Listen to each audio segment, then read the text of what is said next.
Not all harmful or offensive speech is illegal. In fact, much of what disturbs or deeply offends people online remains protected under the First Amendment. There is a vast middle ground of online speech where what's legal doesn't always match what's harmful and where the law struggles to keep up with technology. Hi, I'm Professor Mark Grabowski, and this video lecture explores the gray areas of online speech, or content that may be misleading, morally questionable, or even dangerous, yet falls outside traditional categories of illegal speech. These areas are gray because of ambiguity surrounding intent, the evolving nature of platforms and AI, subjective interpretations of harm, and growing tension between free speech principles and efforts to promote safety and dignity. The legal line often differs sharply from the ethical one. Let's start with violent content. The U.S. Supreme Court has consistently protected content depicting violence, citing the First Amendment. In Brown v. Entertainment Merchants Association, the court struck down California's law prohibiting violent video game sales to minors. The court noted that violence has long appeared in children's literature, from Grimm's fairy tales to the Odyssey. In addition, despite politicians blaming video games for violence, research hasn't shown a strong causal relationship.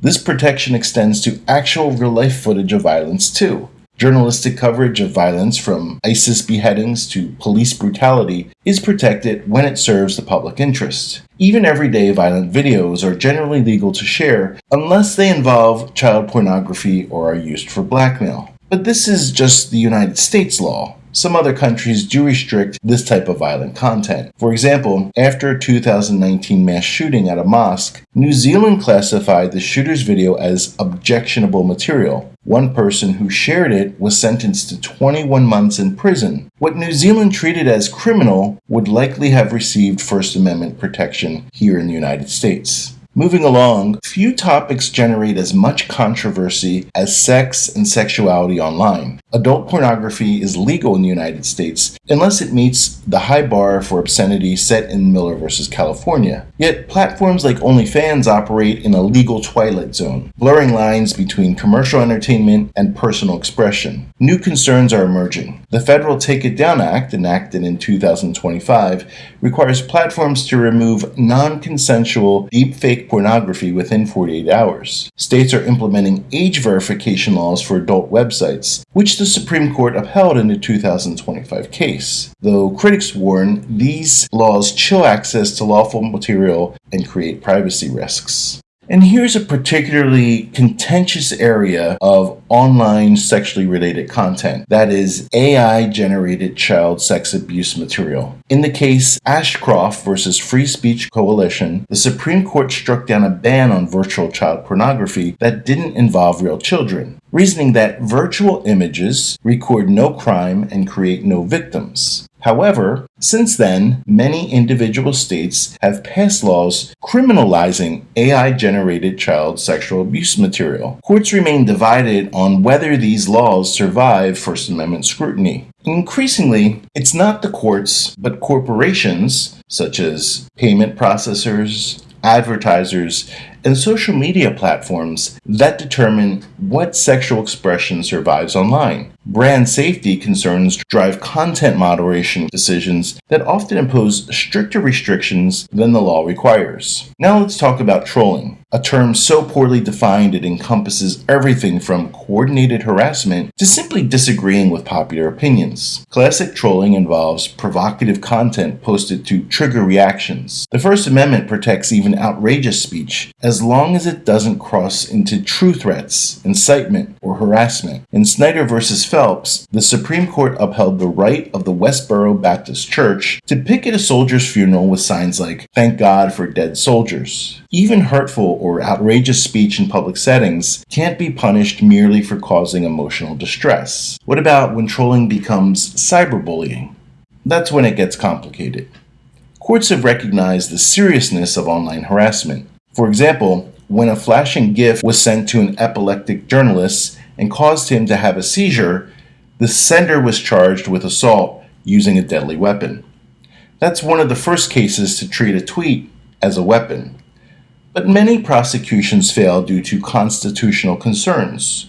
Courts in New York, North Carolina, and Minnesota have struck down cyberbullying laws for being overly broad and criminalizing protected speech. The Supreme Court clarified in the case Countryman versus Colorado that prosecutors must prove the speaker acted recklessly, that the sender's mindset matters, not just the recipient's reaction. And then there's doxing, which is publicly posting someone's personal information. Anyone can become a target. A music critic who gave Taylor Swift's album an 8 out of 10 score was doxed by fans who threatened to burn down her home. In 2023, pro-Palestine protesters had their names published on billboards, resulting in some students losing job offers. While doxing remains legal in most places when using publicly available information, some states have passed laws making it criminal when done with malicious intent to threaten or harass. Related to doxing is catfishing, which is online impersonation that ranges from romantic hoaxes to financial fraud. The legal challenge is that there's no federal law against catfishing itself. Liability depends on what you do with a deception. Fraud, stalking, or threats can trigger charges. But many other types of catfishing, such as using an old or a heavily edited profile photo on a dating app, isn't illegal. Catfishing is a huge problem, though. Americans lost more than $1 billion to romance scams in 2022 alone. Two cases show the limits of the law. In 2013, football star Manti Te'o was catfished by someone who created an elaborate fake girlfriend, complete with social media and phone calls. Despite devastating him emotionally, no one was prosecuted, showing that even deeply harmful impersonation may be legal. Even more tragic, in 2006, adults created a fake MySpace profile to humiliate a 13-year-old neighbor, who died by suicide after the hoax turned cruel. Prosecutors tried to hold them accountable, but the conviction was overturned. This case led many states to update their harassment laws. And now, AI makes catfishing even worse. Tools can clone your voice from 3 seconds of audio or create real-time deepfake video. For example, in 2024, a Hong Kong firm lost $25 million when employees followed instructions from a deepfake company executive on a video call. States are rushing to pass anti-deepfake laws, but enforcement remains fragmented. Catfishing shows how harmful online behavior often falls outside traditional legal frameworks. Moving along to our next topic.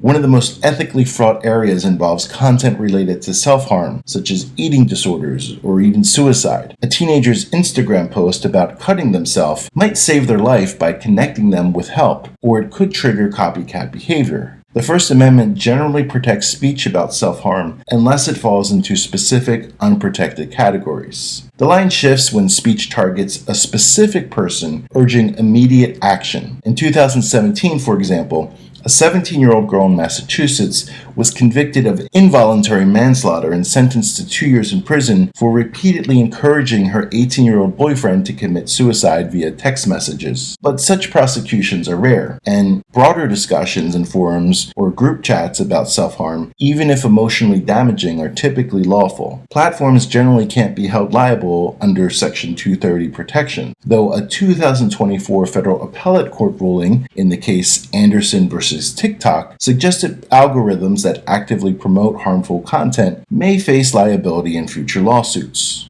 Hate speech is a battleground without a map. It's not a precise legal term, but a colloquial label for expression conveying hostility based on race, religion, gender, sexual orientation, or similar characteristics. Because different communities define it vastly different ways, regulation is complicated. For example, in the Israel-Palestine conflict, supporters of both sides have accused the other of using hate speech. The Supreme Court has repeatedly held that the government may not restrict speech merely because it's offensive. In the case RAV versus St. Paul, the court struck down a ban on hate symbols, not because hate symbols like burning crosses are valuable speech, but because the law discriminated based on viewpoint. Outside narrow exceptions, such as true threats, targeted harassment, or incitement to imminent lawless action, the First Amendment shields even the most disturbing ideas. Other countries take different approaches, though. Germany punishes Holocaust denial with up to 5 years in prison. Canada criminalizes willful promotion of hatred, and France bans Nazi symbols. But many Americans feel more should be done to restrict and punish hate speech. A 2025 report found that only 47% of Americans aged 18 to 34 believe offensive speech should be legal, compared to 70% of those over age 55.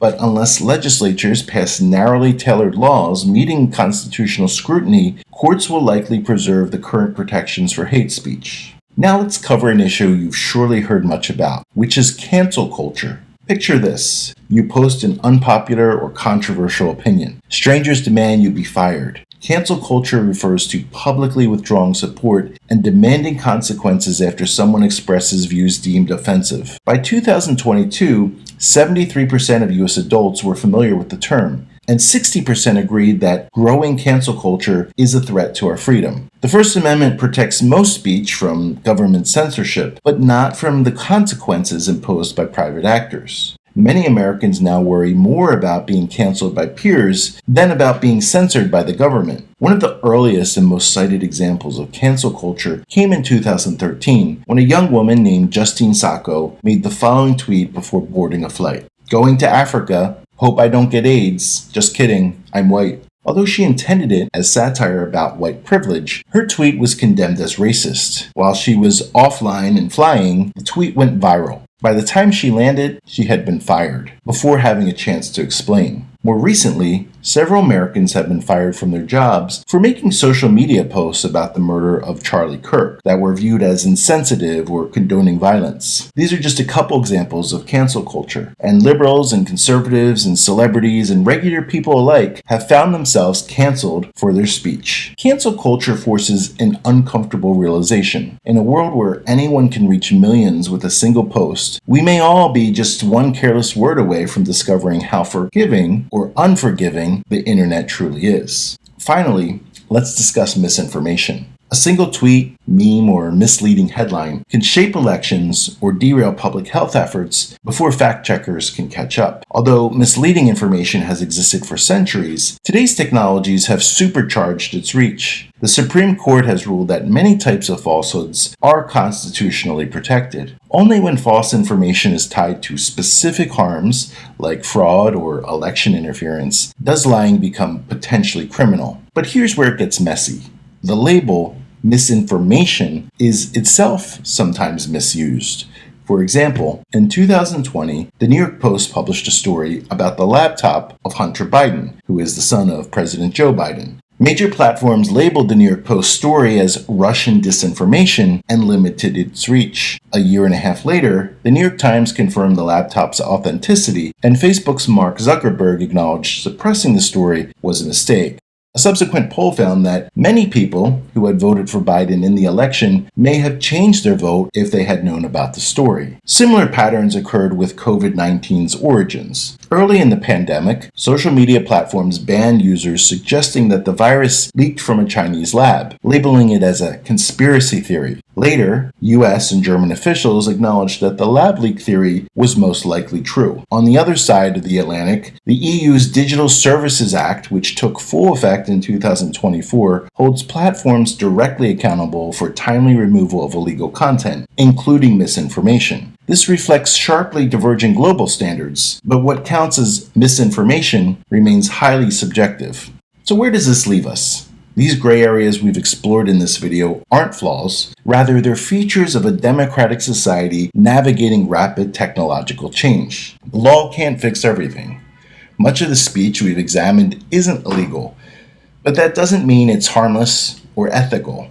In many cases, real responsibility for shaping online discourse falls to educators, parents, platforms, communities, and users themselves. The First Amendment draws the legal boundaries, but the moral and cultural ones, well, those are ours to define. As you navigate your digital lives, remember, being legally protected to say something doesn't mean you should say it. And just because something offends you doesn't mean it should be illegal. We're all figuring this out together, in real time, with stakes higher than they've ever been. Well, this is Professor Mark Grabowski, and thanks for watching.